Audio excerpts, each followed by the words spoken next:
Okay, so one of the relationships that we see here is we have a radius, and in this case our radius is 1.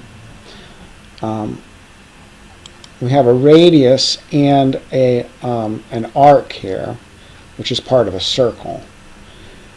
So we're talking about a radius and an arc length. So let's consider that relationship for a second. So we know that the general formula for the circle is circumference equals 2 pi r, right, where r is the radius. And as we mentioned, if you're using a unit vector, this r is always 1.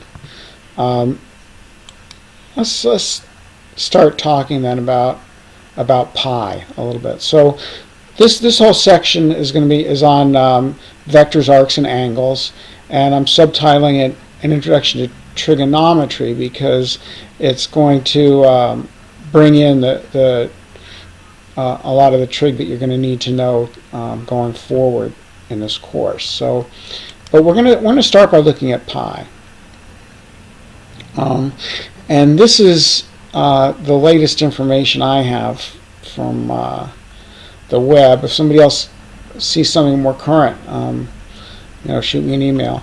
But at least as at the time of this recording, the latest information I have is that we know pi now to 12.1 trillion digits, and they're still calculating more of them. And you've probably heard that the number of digits actually never ever ends, which seems kind of weird. I mean, you might think, well, if they can keep calculating decimals, how do they know that they've gotten to the end? How do you ever know that you've gotten to the end? Well, I'm not going to go into the proof in this course. It's kind of beyond the scope of this course, but I'll just say at this point that it has been proven by, as Johann Heinrich Lambert was the first one to prove it in the 18th century. So it took centuries to prove this. The Greeks didn't have it proved. I mean, centuries and centuries. And, other proofs have been discovered since. But if it does go on forever and ever and ever, then how do we make use of pi if we can't have the exact value stored away in the computer someplace? Well, logically, then we have to approximate it, right? It's just like any irrational number, really. Any number that goes on and on forever, or that has just too many decimal places to fit in storage on the computer, has to be approximated. Okay, so we're going to think about how we can approximate it. And one way to think of it is as an infinite series, a series of digits that go on and on and on and on. So we can look at it as 3 plus, so 3.14159 can be written as 3 plus 1/10, right? 1/10 plus 4 hundredths plus then 1 thousandth plus 5 thousandths plus 5 ten thousandths, 9 hundred thousandths, and so on and so on and so on forever, right? So this is true. It's not a particularly interesting series because there's no clear pattern here. But it just so happens that pi can also be written as infinite series that do show an interesting pattern. And this one, actually this sums to pi over 4. But this is a series discovered by Gregory, I think Leibniz also. But it's known as the Gregory series.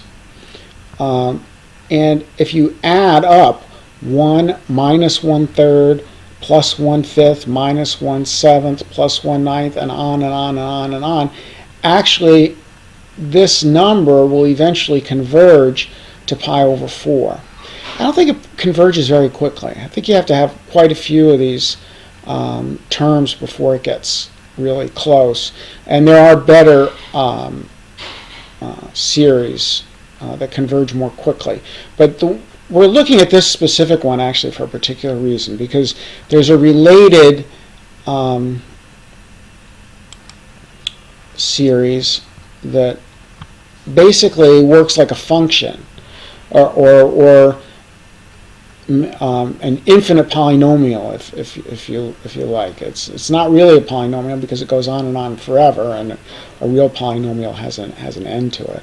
But if we take the some variable x, and we just we can have this function. This function is called the arctangent. It really has a name. It's a real function, and just whatever the input is, x, we just say x minus x to the third over 3 plus x to the fifth over 5 minus x to the seventh over 7. And you can see this series, if x equals 1, this series basically turns into this series, right? Because x to any power, I'm sorry, 1 to any power is still 1. So it turns out that the arctangent of 1 is also pi over 4. So this arctangent function turns out to be a really cool one of the missing links in our figuring out our relationships between vectors and arc lengths and angles, and we'll talk about that in the next video.